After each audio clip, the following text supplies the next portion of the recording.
CADA virtual seminar.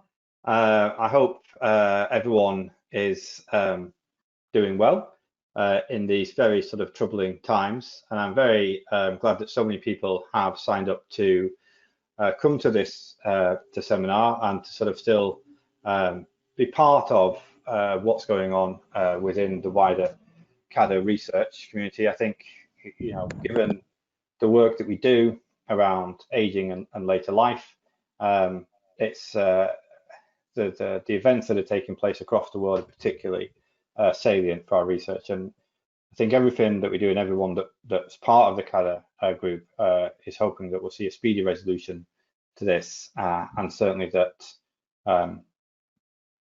the ways in which older people are being talked about and the challenges that clearly many older people are facing are something that we hope to never see again.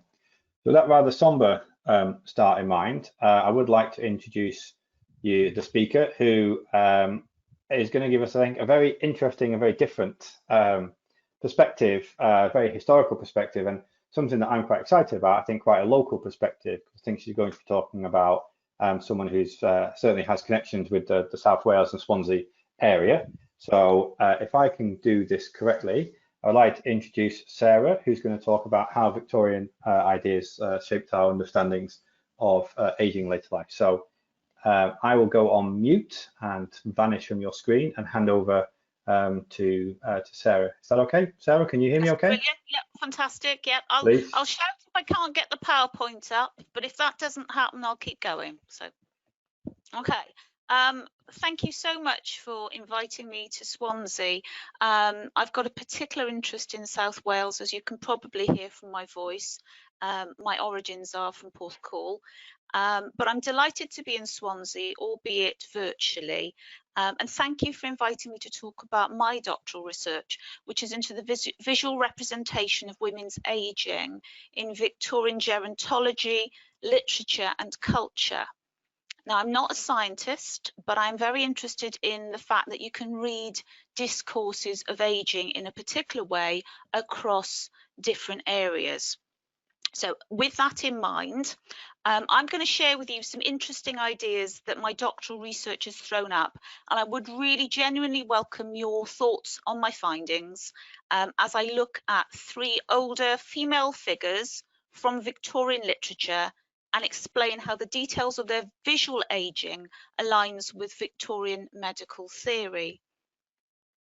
So I'm looking at gender bias, and I'm going to look at the end about how this still has a bearing on modern thinking about female aging. There'll be time for questions at the end.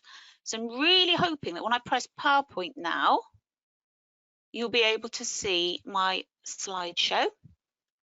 If you can't, would you, somebody please indicate that you can't. You may still be able to see my face, I'm not certain.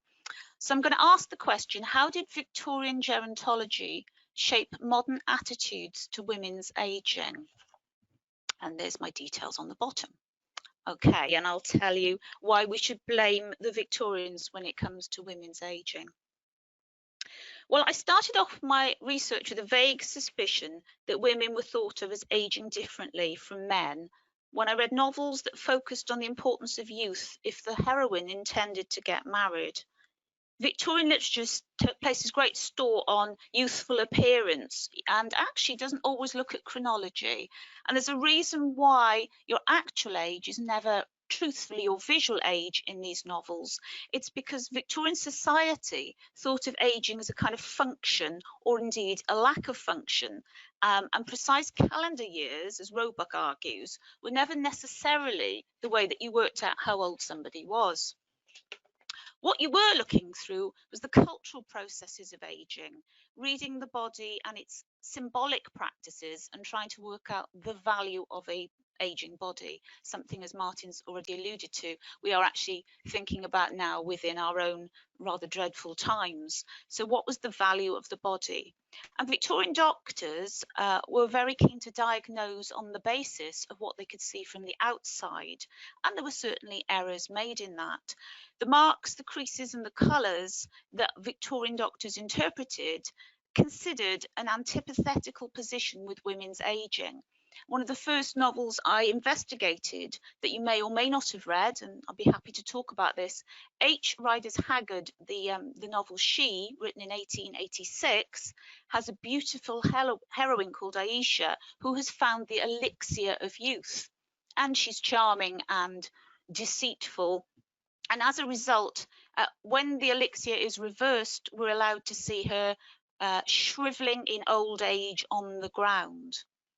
So I was prepared to find some difference between the way men and women were considered in Victorian literature, certainly, and their aging. But it was actually when I started to look at medicine that I was surprised to find that there were genuine theories that said women aged ahead of men. And the first doctor I came across was from Swansea. His name is George Edward Day, and he was born in Tenby and then was resident in Swansea for quite a while. Now, mid-Victorian medicine was the first really to consider gerontology. Gerontology being the study of old age, but being misnamed the study of old men. Greek geront means old men rather than old people. But within Victorian society, men held a lot of the power. Certainly the doctors did. So George Edward Day's notes, which I investigated with great interest, came up with some theories in a book called A Practical Treatise on the Domestic Management and the Most Important Diseases of Advanced Life. Some of these still resonate today. Day was really clever. Day worked out a clinical description of Alzheimer's disease. He was the first one to identify this. He also worked out that the largest proportion of older people die in winter. Again, something we still know today. And he cautioned them to be very careful during these months and thought that their diet was best supplemented with milk, added sugar, and eggs. So people treating gerontology or the geriatric body today will still see the value of these supplements, as they're actually found in the product Ensure, which is still used today. So while I was reading about Day, I was full of praise for this Welshman, and I wanted to find out some more. And then I discovered that he had a particular way of categorizing the way that men and women aged, and this surprised me. Day wrote that women show signs of aging from about 40 years of age. Men, on the other hand, he said, never look old until they're between 48 and 50. After that, he found a category called declining age, in which he argued women in their 52nd year start to go into declining age, but men don't do that until they're about 60. Advanced age, a later stage yet, happened in women at about 53 to about 65, but didn't really start in men till about 60 or 70. Then the final stage, mature or ripe old age, he found 75 was about the age for women and 80 was the age for men. All the way through this, and I'm not great at maths, you find that women are actually always slightly ahead of men in the aging process. At best, women were about 5 years behind. At worst, they're about 8 years ahead rather than behind. So men at all times are the ones that don't appear to age so quickly. After that age, apparently we all enter a period of childhood, a neutral form, where it doesn't really matter what age we are, but those are his theories. Now, I'm going to come into mentioning some other Victorian doctors that also describe female aging punitively. So it's not just the one case study. But Day was the only one who actively wrote down this particular gender bias. So again, I do tell you that I'm not a scientist, and I wanted to find out a little bit more about this. So I took the view, could Day be right? Was there a cellular reason why women age before men? Now, I guess this wasn't the case, but I managed to get hold of a lovely lady at the gerontology department at the University of Southampton, and Dr. Athena was able to tell me that Day's claim is indeed a myth. and it's a combination of ageist and sexist myth at that. I was very pleased to have her advice on it. She also told me that I was able to quote her saying, the only difference in aging patterns between men and women is the socially structured ones, which took into account the difference in age at marriage, and that's state pensions. So there was always the assumption that men married women that were younger than them, and hence the pension age was slightly different. Okay, so then I began to think about why Day may have come up with these claims. Well, actually, Day was very forward-thinking in his gerontological practice. He did a lot of good. But what he'd actually done was go back on medicine, to go back to the thoughts of Hippocrates and Galen, who had actually come up with this idea themselves that women aged ahead of men. With the ladder of Hippocrates, we find that old age starts in men at 55 to 60, but 45 to 50 for women. So Day didn't question the received wisdom, and that's what makes me wonder why he didn't do that. And I also wonder how it could affect society going forwards. Could the Victorians have impressed on us the idea that women age ahead of men? Women weren't off to a great start anyway. Society has always had an idea that women's bodies are very different from men's bodies. And you can take that right the way back through time, but the 18th century is the point at which the physiological and anatomical differences became very marked. We've always been different bodies, that's not to say we haven't. But Lacan points out there was a point at which it became politically important to think of the female as a different kind of body, where once the female was the lesser body, the female turned into a different kind of human. The Victorians talk about the separate spheres and the idea of female weakness. There were medical theories that inculcate female frailty, where male bodies are perceived or were perceived as rational and civilized. And this sea change worked to reduce the female body by emphasizing weakness in her mental and physical potential. Older women in Victorian society faced stereotyping around their lack of physical strength and vigor, inferior mental capacities, and economic dependency, as Roebuck and Slaughter would argue. So I'm just going to pause for a minute. Would love to put my PowerPoint up, so I will just pause to ask a question, because I'm sure the group are thinking about this. At this point, I imagine someone will ask about female frailty versus longevity. But women live longer, I imagine you will say. And yes, you're right. As Pat Fane has argued, in Britain, women were in a clear majority amongst those aged 60 and above from the time that vital statistics began to be officially and comprehensively recorded. In 1837, we get the bearing that women appeared to have a longer life expectancy on average in Britain and elsewhere, and had done for a long time before. So women lived longer despite the fact they appeared frailer. And again, I've started to process this by reading some articles about doctors proclaiming that this is an anomaly. However, it's an anomaly that has continued throughout the ages.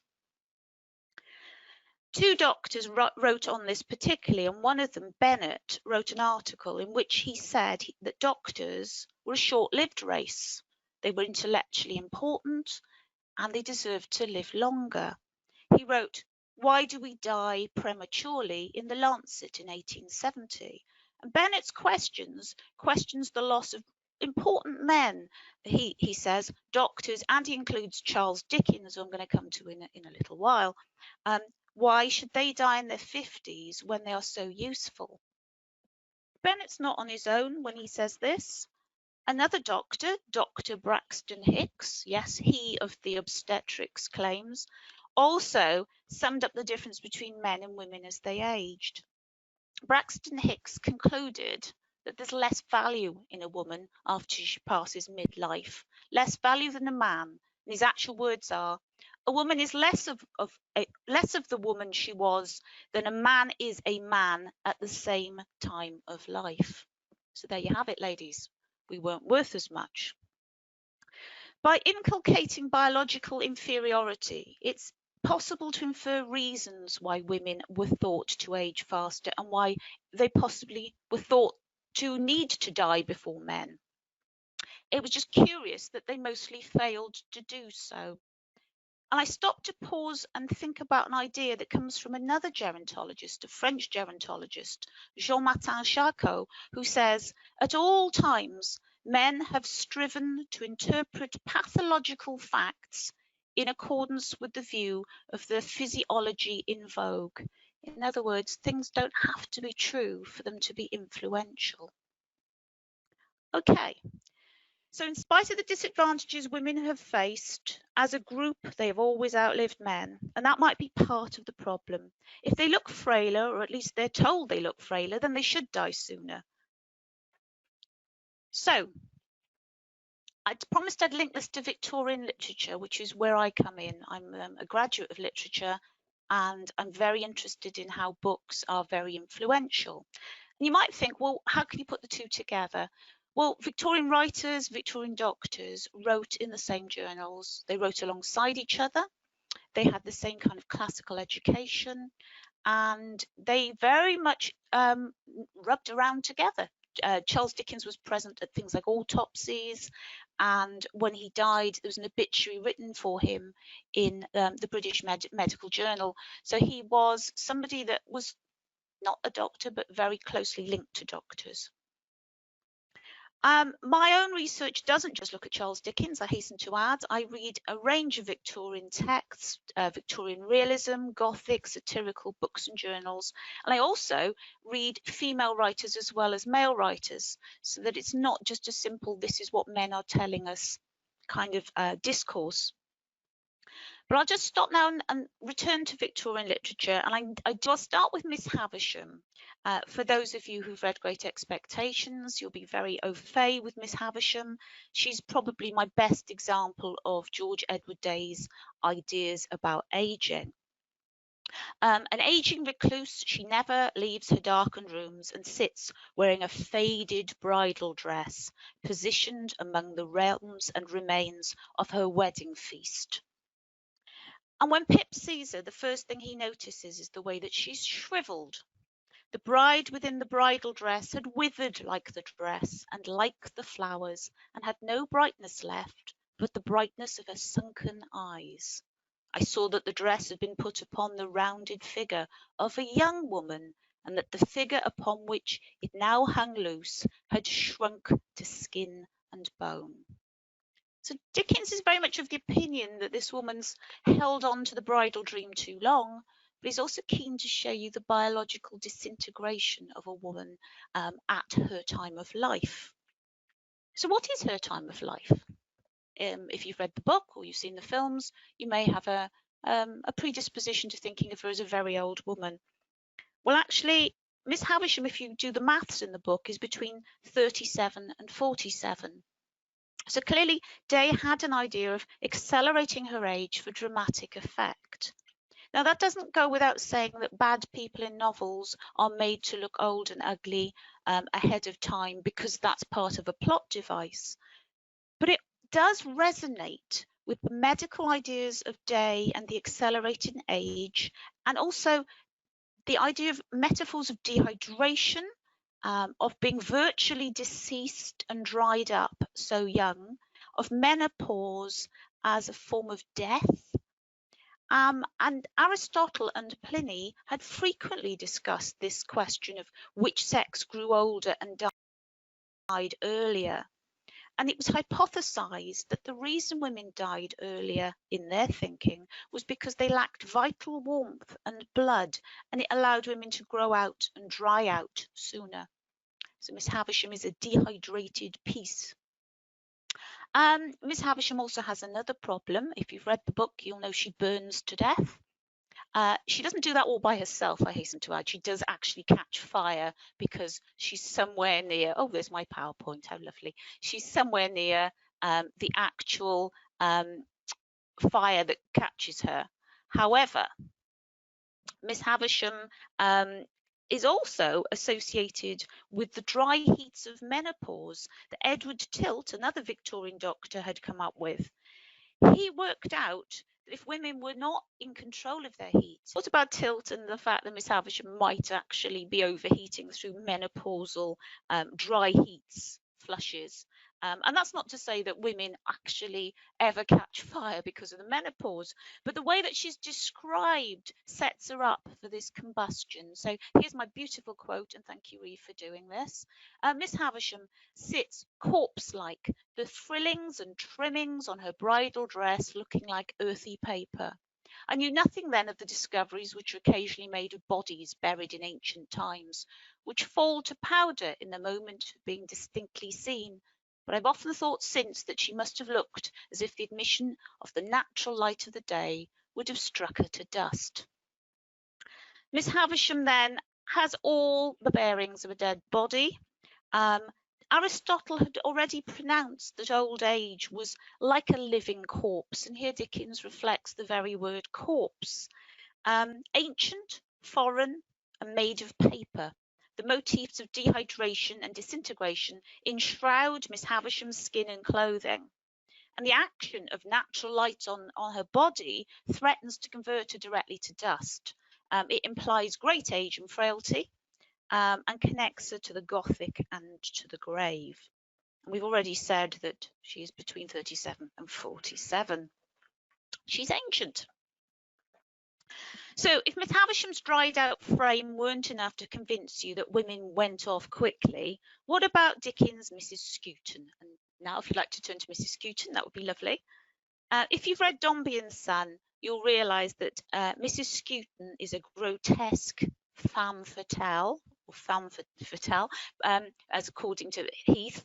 The greatest crime she commits is trying to stay young. So to see old age is revolting. To hide old age is equally revolting if it's a woman. Again, we've got the idea of Victorian physiology and the compunction to link bad behaviour with ugliness. She has been a horrible mother. She's been a tart in her time, as Dickens lets us know, and she doesn't give up her pretense at youth. Caked in makeup with a wig, false eyelashes, false teeth, and covered in perfume. She's 71 years old, and she tries to convince people she's much younger. Dickens' Mrs. Skewton exemplifies the theories of Victorian dermatologist William James Erasmus Wilson, who believed that what happened to you in your lifetime would be affected into your skin, and that good, philanthropic people, probably his peers, very often men, were less likely to wrinkle badly because they'd done good works and God was sort of on their side.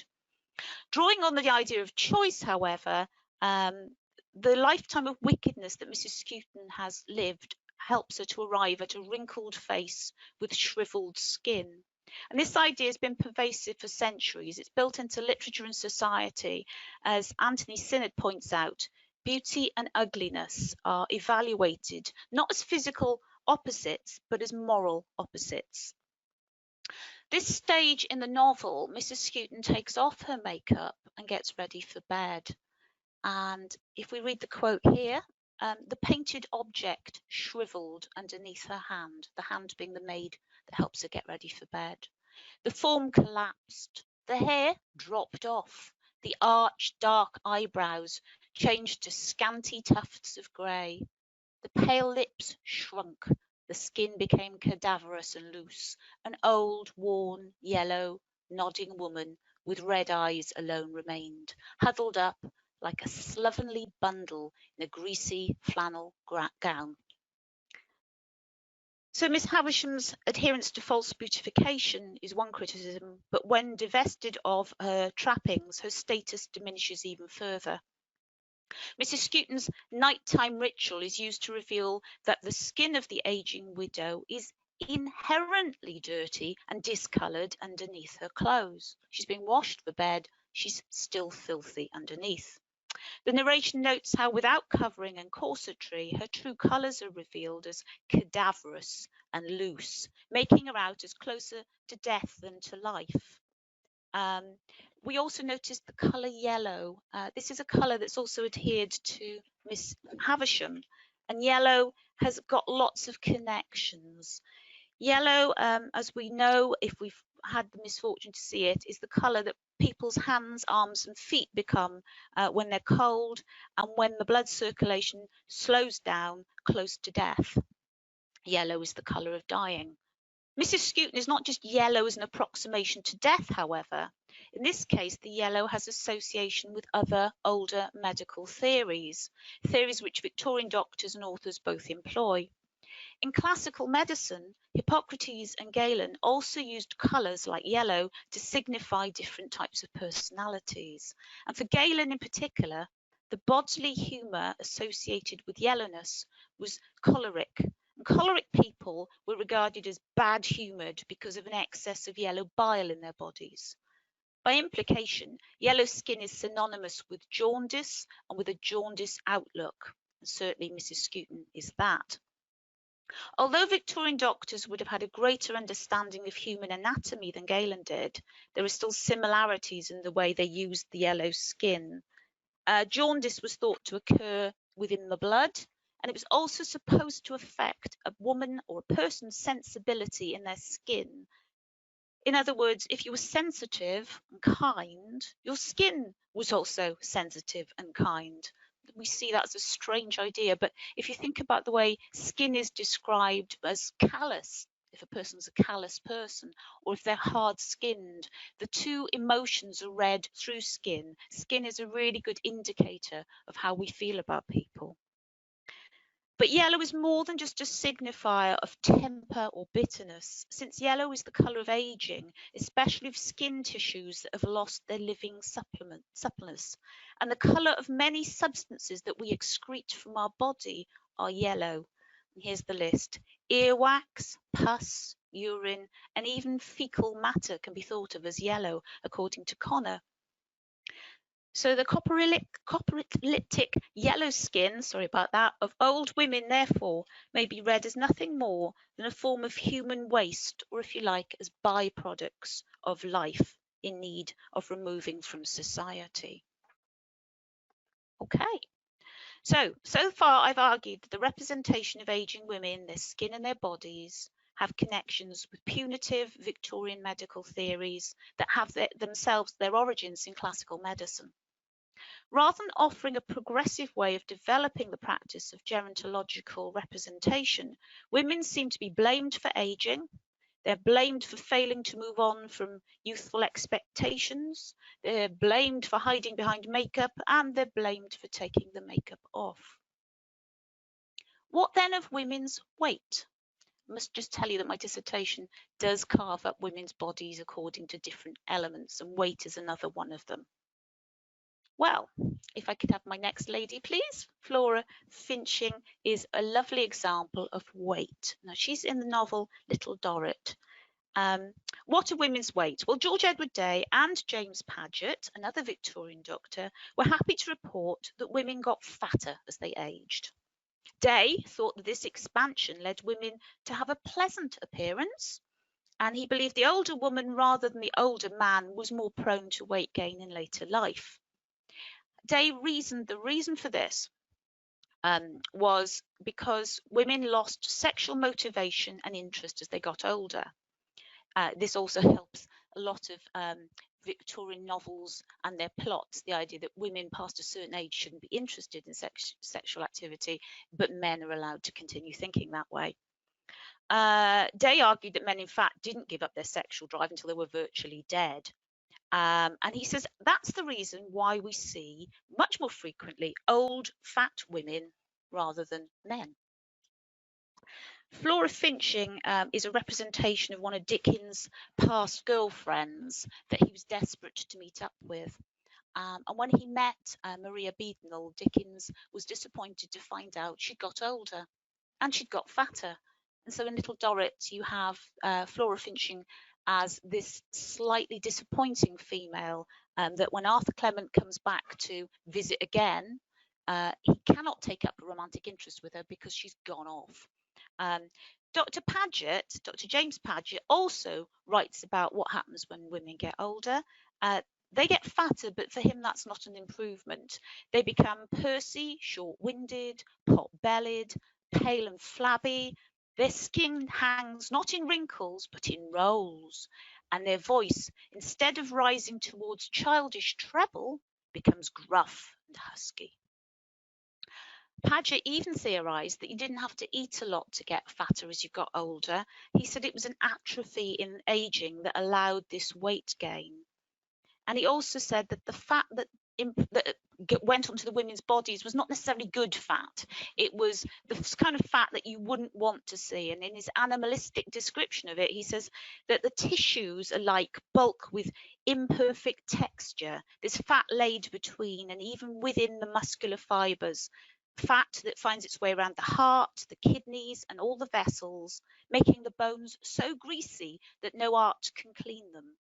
This defect is a defect of quality. So we don't blossom as we get older, ladies. We get greasier and fatter.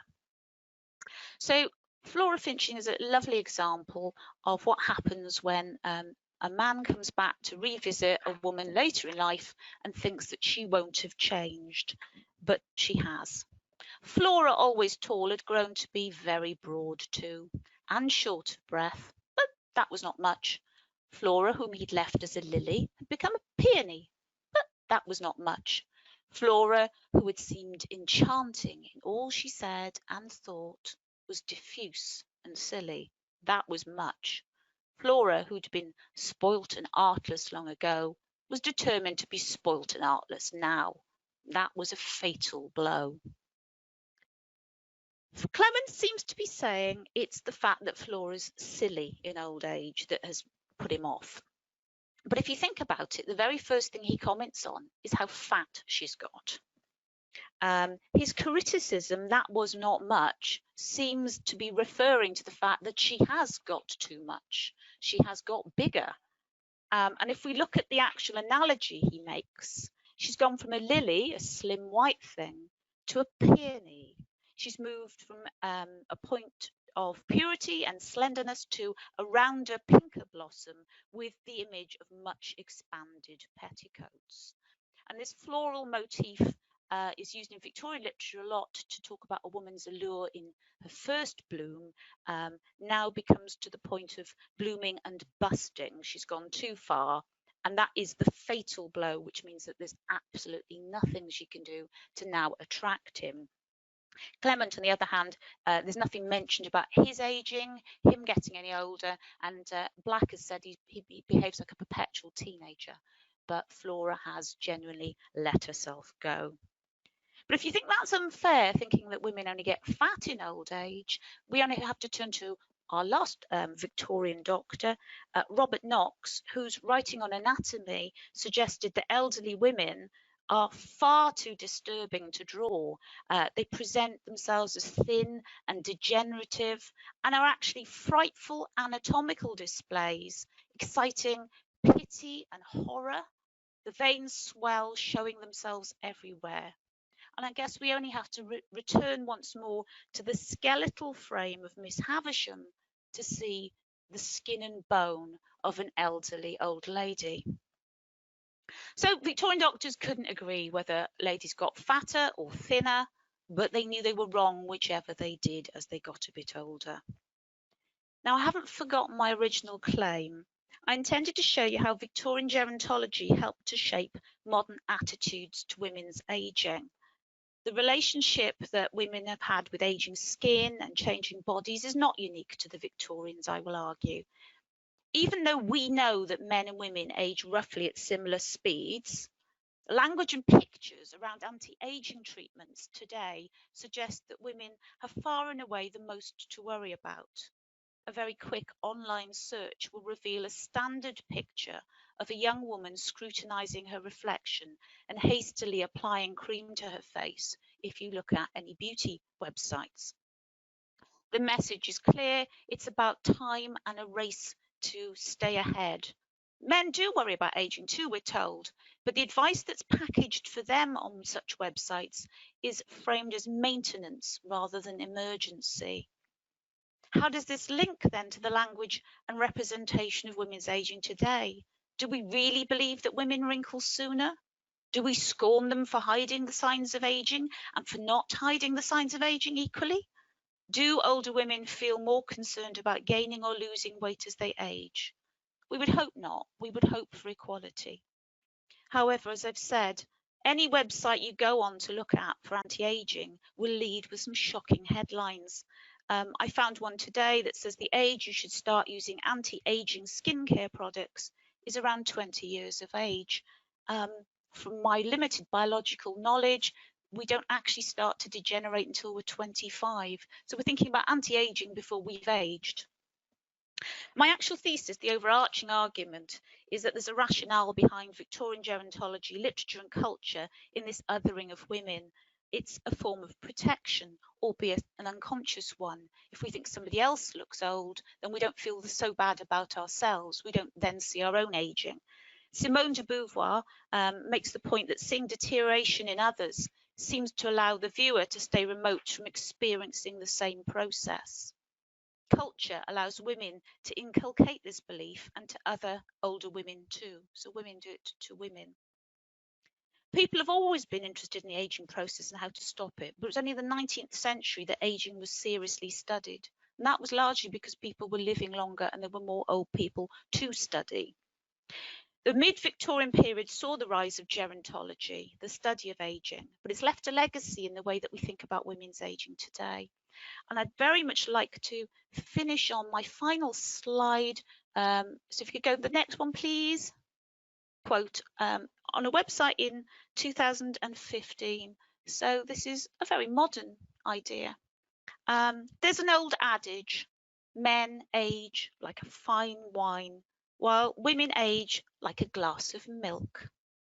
Jokes come in endless supply when it comes to aging and the inevitability of earning senior citizenship. And Samantha Olson's quip there reminds us that a modern woman echoes the medical thinking of 150 years ago with the suggestion that men become more intoxicating and valuable as they age, while women just become rancid. Thank you for listening to me, and I now welcome questions. If you can't stay, my Twitter address is on the beginning of the PowerPoint, or you can email me directly. Hi, can you hear me, Sara? I can, Ree. Oh, hello, Carol. Yeah, that's all right. And I can actually see some of the questions that we've had, or I can see part of some of the questions that we've had. Right. From Andrea, could we argue that as women tend to live longer, it is in fact men who age more quickly? Fabulous, yes, in a way. Well, on a cellular basis, we are probably all very similar, and I'm sure if we had a geneticist, they'd be able to pull that apart. Yeah, I found a critic, it's a woman critic, right at the end of my thesis, who actually says, we managed to keep up a pretty good show for most of our lives, and actually because men die sooner, they are actually physically crumbling quicker. So yeah, in a way, but I guess it comes down to the same thing. It's still about representation and how we perceive aging and what we actually think it is. And again, not every man dies ahead of a woman, so it's a cultural consideration. Yeah, I like that. I'm going to take that into my final pages of my thesis. Thanks for that. Sorry, and I just launched in there, so like without actually thanking you very much for it was. I think we've had lots of comments as well as the questions, sort of saying thank you very much for the presentation. And there is another question here from Caroline Lames. How can we extrapolate your thinking in understanding how older people, including women, get poor quality care in hospitals and care settings? That's a great question. Again, we can only read the data and the representation and the language around it. That I'm very much looking at secondary data analysis. I would be I'd be hoping that still wasn't the case, that women were being treated differently. However, I do, and this is just anecdotally, know that in age representation on the age website, when people are asked to contribute money, they will put a picture of an aging man up ahead of an aging woman, because something about need and value and it seems to be attracted to rescuing men ahead of women. Maybe we're considered more capable. Maybe that's part of the discourse of why women are not maybe rescued so quickly. I don't know, but again, I'd have to look at the language of an article on it. And you're right. How do you extrapolate it? The only way we can do that is to read what is being implied and what's being taken for granted. So I hope that helps. Yeah, thank you. And in fact, Caroline came back. Foucault would argue that the way we talk and speak about things, creates behaviours and practices.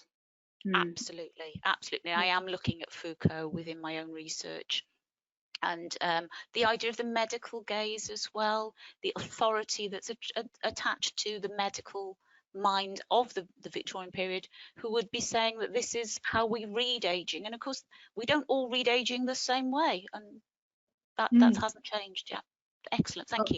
Very helpful. And that's also quite interesting. It's something that Martin has brought up there, because you're drawing on the range of medical and fictional literature, which tends to be Western. Absolutely.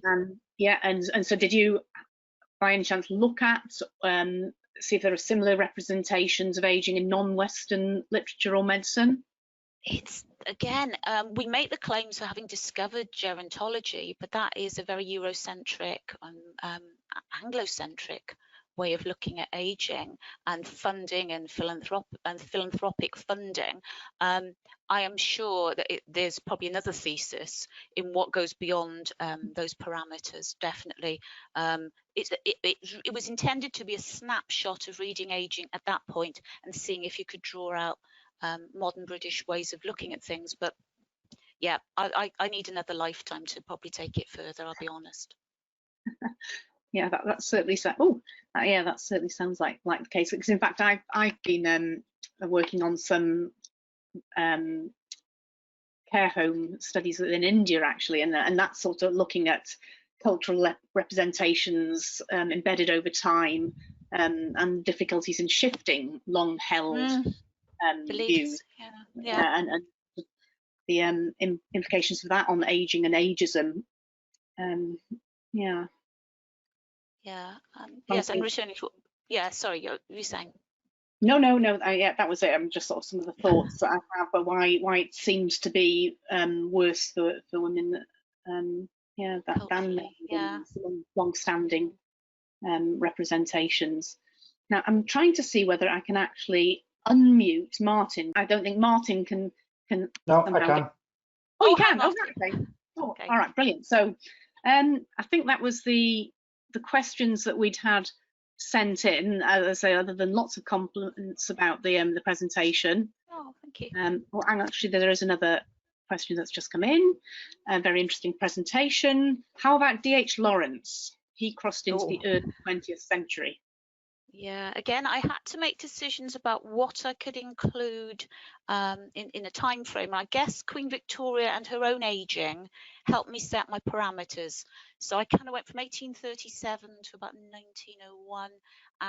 Yes, the 20th century is replete with much better examples, I think, of women's aging and traumas, and yes, there would be more I could do, but because I'm a Victorianist, I stuck to my guns, and the body of the aging queen actually helped me think about that. But fabulous ideas there. Again, I could take this further. Brilliant. And also Carolyn comes back with, is there a link with art too, as well as literature? Yeah, I mean, because you did show the Robert Knox, yeah, absolutely. There's some great work out there that on art and representations of women. But the Renaissance work is great about vanity and old age. But again, I had to draw a line on how much I could put in and where to stop. So yeah, art, totally. And media representation, 20th century and 21st century media representation. There's loads out there. Oh, brilliant. Okay, well, that's the ones that have come in. Martin, did you have anything else to particularly add on on that note, or wait a No, few more I mean, minutes to see if anything else? yeah, again, only to say that I thought it was absolutely fascinating. And I think it's one of the things that maybe we don't reflect on as much as we should within gerontology about where those foundational ideas come from. And I think that sort of what I thought you sort of clearly showed was that intersection between ageism and sexism and how those ideas have evolved within a particular moral framework. And I suppose the only thing I would what kind of interested me would also be sort of thinking, well, you know, what preceded that? So what were the conditions before that? Because there's another narrative, isn't there, that around the growth of science and has that replaced folk wisdom and mysticism, and the need for people like Darwin and those early scientists to really establish their knowledge, and in so doing, marginalized traditional knowledge, which tended to be held by women and older women. And there's some good work by Susan Pickard about the image of the hag and how that sort of vilification of the older wise woman as the witch is a way to denigrate that type of knowledge. Yeah, to take it away from them. And again, I'm looking at even older, Aristophanes, the idea that if you get an old lady too near to flames, she can actually combust and catch fire because she's dead wood. That's another way of making the wise old woman not important. So yeah, the brilliant, and witchcraft, and yeah, all good. Yeah, I mean, I suppose, you know, again, it's quite chilling that, you know, wherever we sort of go back in history, certainly within that sort of Western literature, natural philosophy, we see these kind of negative representations of older people in general, but older women in particular. And then we're, you know, in 2020, and with all the sort of, you know, the ageism that the current coronavirus has raked up, I think, well, actually, you know, we're no better than we were in sort of 3000 BC. Like this, you know, what? So I think it's great to kind of pick out that sort of Victorian period, potentially as kind of formative, but it goes beyond that, doesn't it? So, you know, to try to push you. So, what do you think drives that? What continues to drive that sort of disgust of old age and older women? I think why I think the Victorians are particularly influential is because so much literature, they produced so much literature for medicine, for reading generally, and I think some of the truisms just stick, even though they aren't true. Something doesn't have to be correct for it to have a cultural anchor and to stick with us. And also, we don't want to think about ourselves as dying. So it's easier to think about somebody else getting old and looking at age in them than it is to recognize it in ourselves. There's a wonderful piece about Freud walking into a train. He's on a wagon lee overnight, and he opens the cabin he's going to stay in and sees this old man in a nightshirt coming towards him. He tries to throw him out before realizing he's looking in a mirror. And that, I think, is why we're always, oh, they look worse than I do. The media obsession with characters like Madonna, looking at them, how dare she try to look any younger? Oh, look, she's looking older. She can't win. But yeah, Freud not recognizing his own aging, I always think is a good way of thinking why we're so invested in saying, well, they can die because they're old. I'm going to be all right. I'll live forever. Yeah, it's a worrying, persistent sort of problem, I think, in society. It's not even about saying modern society, but throughout history, certainly throughout Western history. It's endemic, yeah. Oh, anyway. Yeah, so yeah, fascinating. Thank you for great questions. Yeah, so when's the big day then? When does the thesis all finish? Yeah. It has to this year. It's going to be finished September, she says, fingers crossed. I found that writing is there's more of it going on at the moment, but I can't help look out the window and have existentialist dread. I'm afraid it's not. It's a good time for writing. It's a bad time for writing, you know. But it has to end this year, so I'll be done by September, God willing. Well, I think we'll all be very excited for it to come out, and then hopefully some publications from it as well. Does anybody else in the audience have any questions at all? I feel like I'm sort of monopolizing a little bit. If anyone's got any questions, they just want to type them into the chat function. But literally, if you think of anything else, please either tweet me or email me. And I can't thank you guys enough, because obviously everything that I'm getting, all your thoughts, will help me think on when I'm writing. So appreciate the airspace as well. Thank you. Yeah, we're also getting, I've just got another question in there. Two questions. We got one from Amy Murray, or a couple actually. Right. Have you thought about, and she said, apologies if you said this earlier on, because she was a bit late attending the webinar too. Have you thought about disengagement theory in relation to what you've drawn on? I've got to be honest, I do not know what disengagement theory is, so I'd be very happy to have that explained to me to see if that's, I'm assuming that's something to do with the not seeing age in oneself, but I'd need some clarification if that's okay. Right, I'm going to... But please email me. I'd be delighted to hear about that. Yeah, I was going to see if I could unmute Amy, which I might have done. Yeah, she says. Hiya.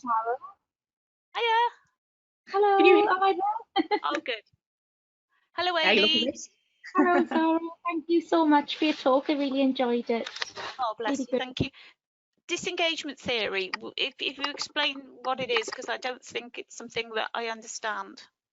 Yeah, no problem. It was one of the first kind of social gerontology theories that was implemented in 1961 by Cumming and Henry. And it was the first kind of theory which tried to map out what successful aging is.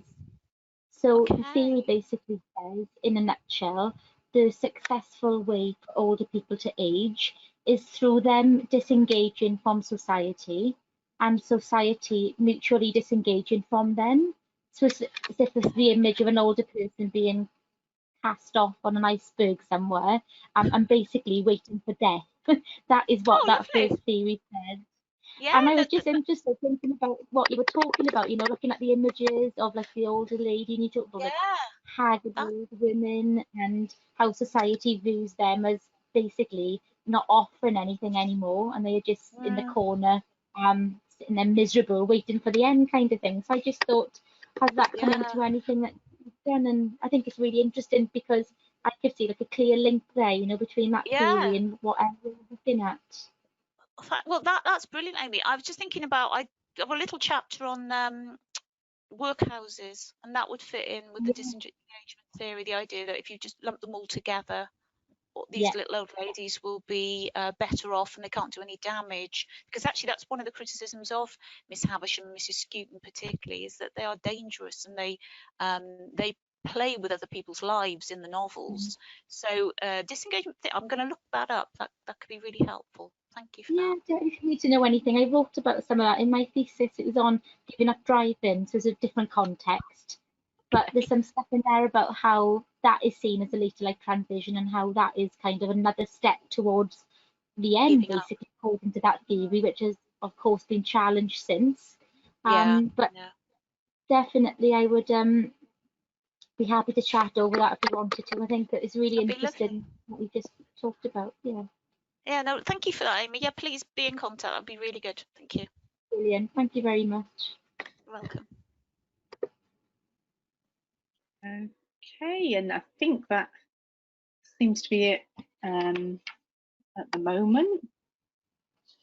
Oh, I've lost. Oh, there we are.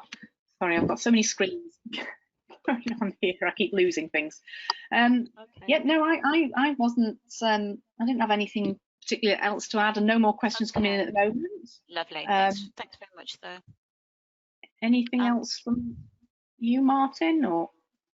Well, only the usual sort of housekeeping stuff. So thank you again to everyone who's attended. We'll be sending you around a small questionnaire for your feedback, because obviously this is as part of the CADA seminar series. We want to make sure that we are doing things people are interested in, but it's also important for us to show to our funders that we are fulfilling our obligation to kind of bring research and science to the wider community.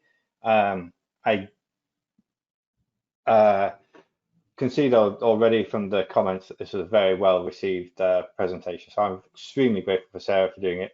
And also, like I said, this is the first time we've ever tried to do anything of this magnitude online. So I think everyone is now used to having Zoom meetings, GoToMeetings, Skype meetings, team. There's so many of these things, and I think none of them ever work as well as they should. But I think we're now all very forgiving of those things. And thank you again, Sarah, for doing a sterling job of. I thought you did an excellent presentation. And you're happy for us to share the slides as well, are you? Absolutely, yeah, please do, yes. And again, Brilliant. as I said, and if anybody knows anything else about George Edward Day, he's come to a bit of a stop in my research. So if you can find out anything about where he lived, or I'd be really interested, because I just the fact he's Welsh, I want to claim him. Yeah, well, we have the Richard Burton archives here at Swansea University, so I'll. It might be worth pursuing with them to see if there's anything in any of their archives about him. Otherwise, there's the Swansea Museum that was set up by the Royal Society for South Wales, and they might be very interested because they were, I think they're the longest running, Royal Society in Wales. They've been going since the mid 1800s, and they were, as part of that whole sort of Victorian fascination for science, they were a sort of a learned society, and they had lots of scientific speakers come. Even Faraday came to speak in Swansea, and they set up Swansea Museum as part of the from the funds of the institute. So that's still up and running, and they're still an active group. I went to speak to them a couple of weeks ago, well, a couple of months ago now, I suppose. So they could be someone worth pursuing to see whether he ever spoke at any of their meetings, if they have records of anything he was doing in the area back in the 1800s. Brilliant. Yeah. Okay. Good. Thank you. That's a good lead. Yes. So I suppose then it's just, is there any final points, Catherine or Carol? No, just another quick one in, which isn't a question, but again, sort of appreciative of the presentation, and also saying that how brilliant it was that she was able to attend this virtually, which normally wouldn't be able to do because of geography. So there we are. It's working in our favour doing the virtual presentation. So we'll have to see how we can continue to do this with slightly less technical hitches in the future. Lovely. Thanks ever so much, guys. Okay. Bye-bye then. Thank you everyone for attending and speaking. It's been fantastic. Cheers. Okay, thank Bye. you. Bye-bye. Bye-bye. Thanks very much. Bye-bye.